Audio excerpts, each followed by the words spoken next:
Hello दोस्तों, मैं Sanjay Prabhakar the house of hair Mumbai से नमस्ते, आदाब, सलाम, सत श्री अकाल, जय भीम। तो दोस्तों, आज हम हेयर ट्रांसप्लांट और हेयर वीक के कंपैरिजन में कुछ बात करना चाहते हैं। एक वीडियो मुझे मिला है यूट्यूब से, और यूट्यूब में डॉक्टर साहब बहुत अच्छी बातें कह रहे हैं, बहुत इंफॉर्मेटिव बातें कह रहे हैं। लेकिन वो जो वीडियो है वो वीडियो मुझे आपके साथ में शेयर करने में मज़ा आएगा, बिकॉज उसमें कुछ ऐसे पॉइंट्स हैं जो मेरे क्लाइंट्स की डर या उनके दिमाग में जो गलत फहमियाँ हैं वो निकालने में मददगार साबित हो सकता है। तो प्लीज़ अपना आने वाला 10 से 15 मिनट आप वीडियो देखिए। ये डॉक्टर अरविंद पोसवाल साहब हैं दिल्ली से। मैं कुछ पॉइंट्स बीच बीच में रुका के आपसे शेयर करूँगा, ठीक है? तो पहले सुनिए। Hi, I'm Dr. Arvind Poswal from Dr. A's Clinic, New Delhi, India. अभी कई लोग मेरे से पूछते हैं कि हम हेयर ट्रांसप्लांट कराएं या नॉन सर्जिकल हेयर पैच लगा लें। अब पहले तो ध्यान रखिए, non surgical hair patch wig का नया नाम है, ठीक है? अब ट्रांसप्लांट और हेयर पैच में दो बड़े बड़े अंतर हैं। एक तो हेयर ट्रांसप्लांट आपका अपना बाल है, कभी उसको उतारना नहीं, ये डर नहीं कि किसी ने देख लिया, हाथ लगा दिया, बच्चे ने खींच लिया, या स्विमिंग करने चले गए, खींच गया कहीं, और किसी से छुपा नहीं रहे आप कुछ हेयर ट्रांसप्लांट। देखिए, इन्होंने बहुत अच्छी बात कही कि हेयर ट्रांसप्लांट खुद के सर के किसी भी पोर्शन से या दाढ़ी के किसी भी पोर्शन से बाल लग सकते हैं, लेकिन हेयर विग का दूसरा नाम है hair topper, hair patch, hair system. ये बात उन्होंने बहुत अच्छी इन्फॉर्मेशन दी। बहुत ही कम लोगों को पता है, या तो फिर लोग कंफ्यूज हो जाते हैं कि हेयर विग, क्योंकि आप मेरे पीछे देख रहे होंगे ये सारे मोमेंटोज हैं, और मेरे 20-22 साल की ये कमाई है। कई सारे जो सेमिनार्स हमने किए हैं, लोगों को एजुकेट किया है लॉकडाउन में, उसके बाद, उससे पहले इतने सारे स्टूडेंट्स हमसे गए हैं सीख के। तो हमें जो अनुभव है, हम आज भी वही वर्ड्स यूज़ करते हैं जो 20 साल पहले यूज़ हो रहे थे। तो हेयर विग कहा जाता है, लेकिन क्या होता है ना कि जब नई जनरेशन आती है तो हर एक चीज़ का मॉडरेट नेम रखने की एक प्रथा है, तो इसीलिए उसको एक नया नाम दिया गया है। उसका नाम है hair patch, hair topper, hair system, और एक बहुत ही कमर्शियल नाम है non surgical hair replacement system. ये बात आप समझ लो, और डॉक्टर साहब ने ये बहुत अच्छी बात कही है। अब वो कह रहे हैं ट्रांसप्लांट के बारे में, तो ट्रांसप्लांट के बारे में थोड़ा आप सुन लो। लगा दिया, बच्चे ने खींच लिया, या स्विमिंग करने चले गए, खींच गया कहीं, और किसी से छुपा नहीं रहे आप कुछ हेयर ट्रांसप्लांट। आपकी मर्जी, आपके बाल थे, दाढ़ी में थे, यहाँ थे, आपने ऊपर लगवा लिया, आपने कर लिया। हेयर विग में हमेशा आपके मन में रहेगा, चाहे आप उसे हेयर पैच कह लीजिए, लेकिन मन में रहेगा कि मैं किससे छुपा रहा हूँ, अपनी बीवी से। इन्होंने एक बात इसमें कही है कि हेयर पैच, हेयर ट्रांसप्लांट, आपको बिल्कुल ये कहने की कोशिश की है सर ने कि हेयर ट्रांसप्लांट आपको हमेशा ये आपके साथ में रहेगा, बट आपको ये डर नहीं रहेगा कि ये निकलेगा या नहीं निकलेगा, या फिर आर्टिफिशियल दिखेगा। लेकिन ये इसके चांसेस बहुत कम है, ऐसे मुझे लगता है, क्योंकि हम जिस लेवल पे काम करते हैं, या हमने जितने भी इससे पहले वीडियोस डाले हैं और जिस तरह का काम हम लोग करते हैं, तो हम क्लाइंट के ऑडियो वीडियो रिव्यू भी लेते हैं, और उसमें without any editing, without any music mixing, हम लोग वही एज इट इज़ रिव्यू डालते हैं। और आप हमारे चैनल पे या लिंक पे जाके देख सकते हो, इसी चैनल पे बहुत सारे अवेलेबल हैं। मुझे ऐसे लगता है कि अगर आपने नॉन सर्जिकल हेयर रिप्लेसमेंट या विग लगाने का फैसला लिया है, तो 100 बार सोच के ही लिया हो सकता है, बिकॉज उससे पहले आप दोस्तों के काम देखते हो, आपके डॉक्टर से सलाह मसलत करते हैं, या वो जो मशवरा ऐसे होता है कि अगर आपका ट्रांसप्लांटेशन फेल हो गया, वो कारण कैसे भी हो सकता है, कोई भी हो सकता है, ड्यू टू एज हो सकता है, ड्यू टू स्किन इरिटेशंस हो सकता है, हाई या लो बीपी हो सकता है। जितना मुझे पता है मैं बता रहा हूँ। और किसी को शुगर होती है या फिर किसी को और भी कोई इश्यूज हो सकते हैं, सोराइसिस होते हैं। अब बाल हेयर फॉल के या बाल गिरने के बहुत सारे कारण अभी अभी लोगों को ज़्यादा समझने लगे हैं और होते भी हैं। तो इसी तरह से किसी का जेनेटिक प्रॉब्लम होता है, किसी का ट्रैवल के हिसाब से होता है, किसी के एनवायरनमेंट चेंजेस के हिसाब से होता है, कोई एज के हिसाब से होता है। तो काफ़ी सारे कारण हो सकते हैं। बट ट्रांसप्लांटेशन के फेलियर के रेशियो के बारे में अगर आपने देखा तो गूगल पे 81% का फेलियर का रेशियो है, लेकिन हम उसके बारे में बात नहीं करेंगे क्योंकि वो मेरा टॉपिक नहीं है। मेरा टॉपिक सिर्फ और सिर्फ वीक से रिलेटेड है, तो मैं वीक से रिलेटेड ही बात करूंगा कि वो कितना कंफर्ट है और कितना अच्छा है और अभी भी लोग यूज़ कर रहे हैं और कितने सारे सालों से यूज़ कर रहे हैं। तो चलिए हम थोड़ा सा और सुन लेते हैं डॉक्टर साहब की बातें। छुपा सकते, अपने बच्चों से नहीं छुपा सकते। आपके करीबी दोस्त जानते हैं, आपका बॉस भी जानता होगा उसे, और कई लोग जो नहीं जानते नहीं बोलते। तो एक देखिए, इन्होंने ये कही है कि आप विग या पैच किसी से छुपा नहीं सकते हो, वो दिखेगा ही दिखेगा। जी हाँ, बिल्कुल 5 to 10% चांसेस हैं कि वो दिखेगा और वो दिखता ही है। बिकॉज अगर आप हेयर पैच, आपकी स्किन सेंसिटिव है और आप हेयर पैच ढूंढने गए, आपकी एज के हिसाब से, आपके हाइट के हिसाब से, आपके फेस के फीचर्स के हिसाब से hair patch system, wig, topper, टोपी, कैप लगाया नहीं गया और उसको सही आपकी डेली दिनचर्या कैसी है, आप कितने घंटे बाहर रहते हो, आप एसी नॉन एसी, कैसे आप ट्रैवल करते हो, आप हफ्ते में कितने दिन ट्रैवल करते हो, महीने में कितने दिन, इन सारी चीज़ों को मद्देनज़र रखते हुए अगर आपने फैसला नहीं लिया तो आपको वो चीज़ सूट नहीं करेगी, डेफिनेटली नहीं करेगी। आपके घर में सभी को पता होता है क्योंकि उन्होंने आपको बहुत पहले से देखा हुआ होता है। आपके यार दोस्त हैं, बचपन के चाइल्डहुड फ्रेंड्स हैं या प्रोफेशनल ऑफिस के कलीग्स हैं, जूनियर सीनियर्स, सभी जानते हैं कि आपने अचानक से इतने सारे बाल कहाँ से आ गए। बट वो थोड़े दिनों के लिए होता है। आजकल एक महंगी एक्सेसरीज, क्या आप घड़ी नहीं खरीदते हो? जिसके पास पैसे होते हैं वो 2-2.5 करोड़ की घड़ी पहन लेते हैं। तो अंबानी के शादी के बाद में देखिए आप, मिस्टर अंबानी ने अभी, मुकेश अंबानी के बेटे जी ने अभी घड़ी पहनी है तो वो सबके नज़र में आ गई, वो सोशल मीडिया का एक काफ़ी सुर्खियाँ बटोर रही थी। तो ऐसे ही होता है कि आप कोई भी एक नई शर्ट भी खरीदो तो आपको नहीं दिखने वाली है, लोगों की नज़र में आने ही वाला है। लेकिन अगर वो चीज़ अच्छी रही है और आपको, आपके पर्सनालिटी को इन्हांस कर रही है, कॉम्प्लीमेंट कर रही है, तो लोग अप्रिशिएट करेंगे। और अगर नहीं सूट कर रही है तो लोग अप्रिशिएट नहीं करेंगे। डेफिनेटली लोग बोलेंगे, लेकिन जानने वाले लोग बोलेंगे, बहुत ही विश्वास के या आपके नज़दीक वाले लोग बोलेंगे, दूर के लोग नहीं बोलेंगे।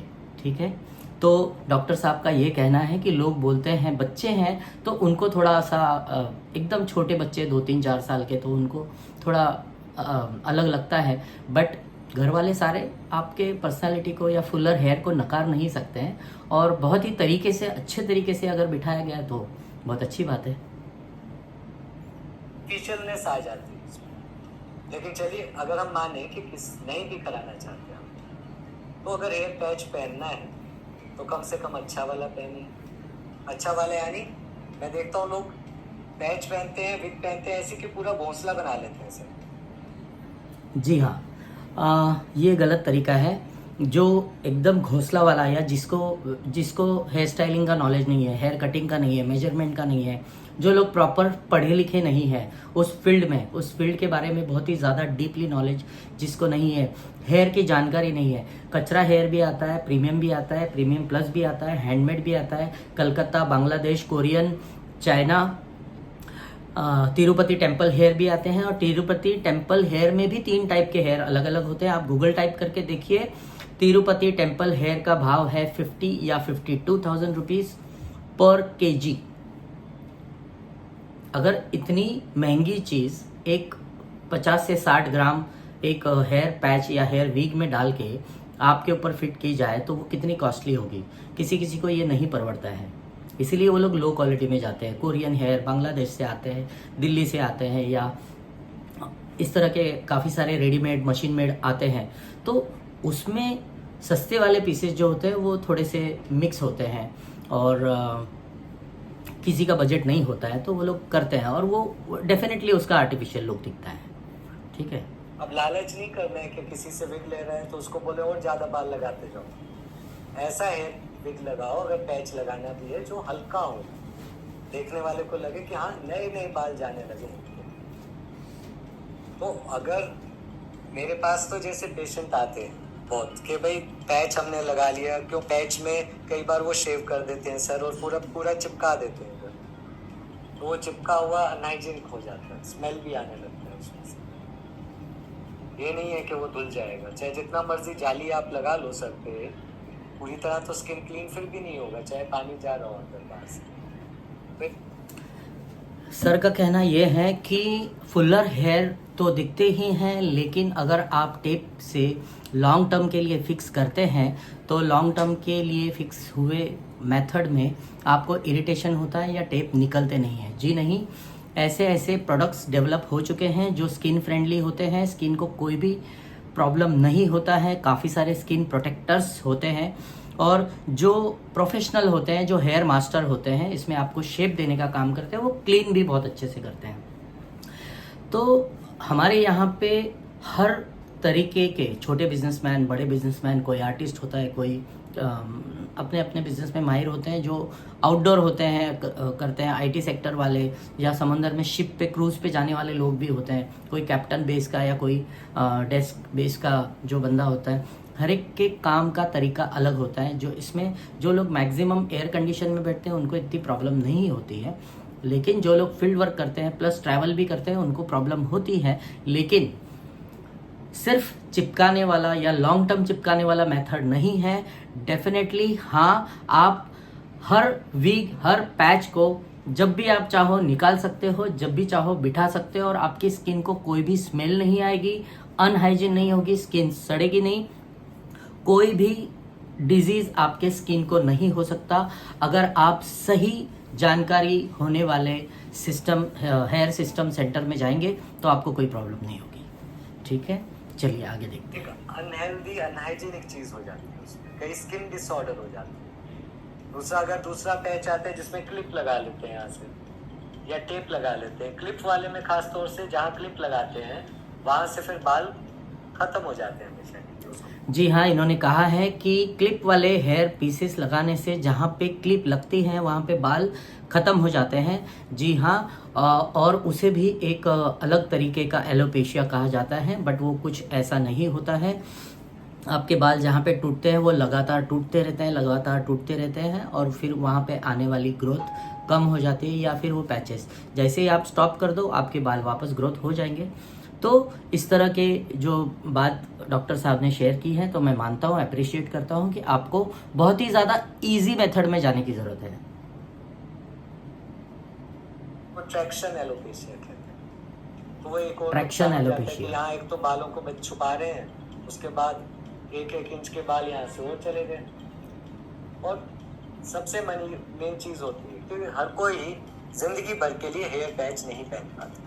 कई बार लोग आते हैं कि नहीं अब मुझे नहीं पहनना, अब मैं बड़ा हो गया, उम्र हो गई मेरी, अब मुझे ये चीज़ सरासर डिनाई करता हूँ मैं, बिकॉज कई सारे लोग हैं जो 7 से 10 साल तक से पहले से यूज़ कर रहे हैं और बहुत ही कंफर्टेबल हैं, क्योंकि वो ट्रांसप्लांट नहीं करवा सकते, क्योंकि उनके पास इतने पैसे नहीं हैं, क्योंकि वो ऑप्शन उनकी बॉडी या उनकी सेहत साथ देती ही नहीं है, इसीलिए वो लोग वो ऑप्शन चूज़ ही नहीं कर सकते, है ना।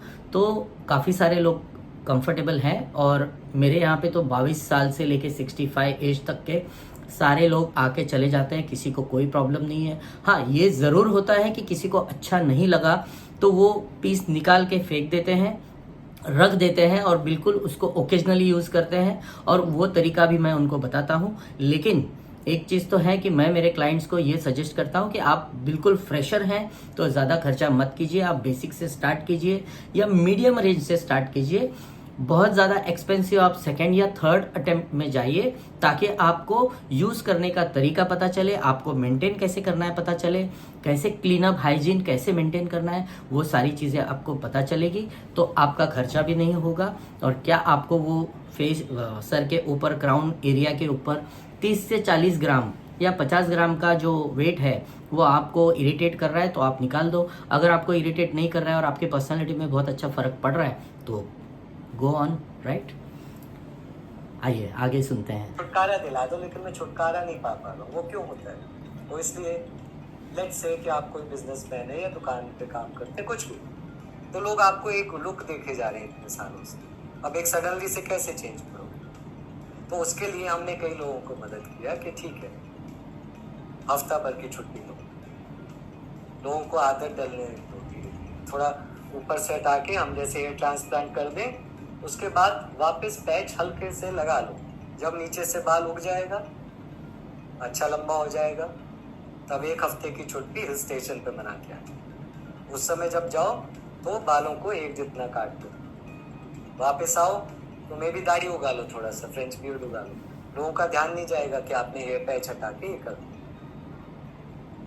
अब क्योंकि मैं हेयर ट्रांसप्लांट डॉक्टर हूँ तो आप कहेंगे कि मैं हेयर ट्रांसप्लांट की ही अहमियत कर रहा हूँ, लेकिन देखिए डॉक्टर साहब ये कह रहे हैं कि आप ट्रांसप्लांट के बाद में जो hair patch hair wig use कर रहे हैं वो आप यूज़ कीजिए, और उसके बाद में लोगों को अचानक से पता ना चले कि अचानक से इतने सारे फुलर हेयर कहाँ से आ गए। तो आप एक लंबी छुट्टी लीजिए 7 से मतलब 1 से 1.5 लाख रुपया हेयर ट्रांसप्लांट का। आप अकेले तो जाओगे नहीं 7 से 10 दिन के लिए, तो 7 से 10 दिन के लिए भाई साहब आप अपने परिवार के साथ में 8-10 दिन के छुट्टी के लिए चले जाओ। अगर बजट है तो चले जाइए, अदरवाइज कोई बात नहीं। आप स्पेशली ट्रांसप्लांट करवाने के बाद तो ज़रूर जाइए, मतलब उसका 1.5-2 लाख रुपए का अलग से खर्चा है।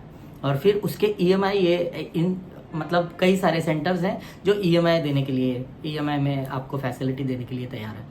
तो कई ऐसे, मेरा पॉइंट ये है कि कई सारे ऐसे लोग हैं जिनको ये सारा खर्चा बिल्कुल नहीं, पॉकेट फ्रेंडली नहीं है उनके लिए।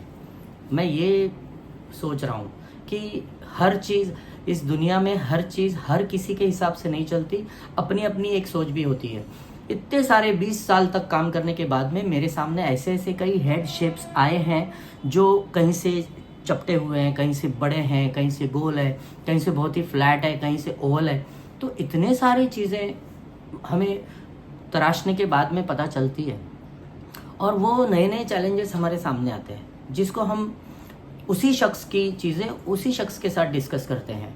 और अगर ज़रूरत पड़ी तो ये सारा एक्सपीरियंस हम जो ज़्यादा कंफ्यूज है, ज़्यादा जानना चाहते हैं, बहुत ज़्यादा किसी ने बहुत ज़्यादा काट दिया है उनको, पहले ही अटेम्प्ट में बहुत ज़्यादा खर्चा करवा लिया है, तो ऐसे ऐसे लोगों को नीचे लाना पड़ता है, उनको कॉन्फिडेंस में लाना पड़ता है, और उनको सेटल करना पड़ता है। उनकी सारी सवालों के जवाब उनको चले जाने चाहिए, और ये सिर्फ एक्सपीरियंस से आएगा और किसी से नहीं आएगा। इसीलिए मैं आप लोगों से ये कहना चाहता हूँ कि मैं किसी चीज़ के खिलाफ नहीं हूँ। मैं ट्रांसप्लांटेशन, PRP या किसी वीक सेंटर के खिलाफ नहीं हूँ, लेकिन मुझे लगता है कि आप जहाँ पे भी जाएं बहुत ही ज़्यादा बाउंसी हेयर ना लगवाएं।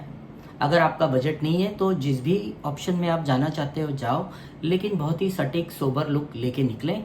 और डेफिनेटली आपको, अगर आपके पर्सनालिटी पे बेसिक वाला या सस्ता वाला पीस, या जो भी बहुत ही बेसिक होते हैं 5, 7, 10 हज़ार वाले, जो आपके पर्सनालिटी पे नहीं जा रहे हैं, ऐसे लग रहा है, तो फिर उसको रिजेक्ट कीजिए। आप थोड़ा सा एक्सपेंसिव में जाइए, लेकिन आपकी पर्सनालिटी को बहुत अच्छे से सुधार के आप जाइए, ताकि आपको बहुत सारा कॉम्प्लीमेंट मिले।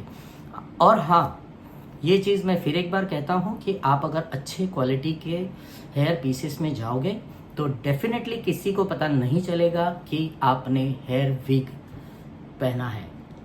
सो ज़्यादा जानकारी के लिए हमारे पेज पे जाइए, काफ़ी सारे वीडियोस हैं, लोगों के रिव्यूज़ हैं, वो देखिए, और फिर आप हमें कांटेक्ट कर सकते हैं। और ज़्यादा डिटेल्स के लिए, और ज़्यादा अगर किसी को कोई कन्फ्यूजन है, कोई सवाल है, तो प्लीज़ अपने सवालों के साथ में। Thank you.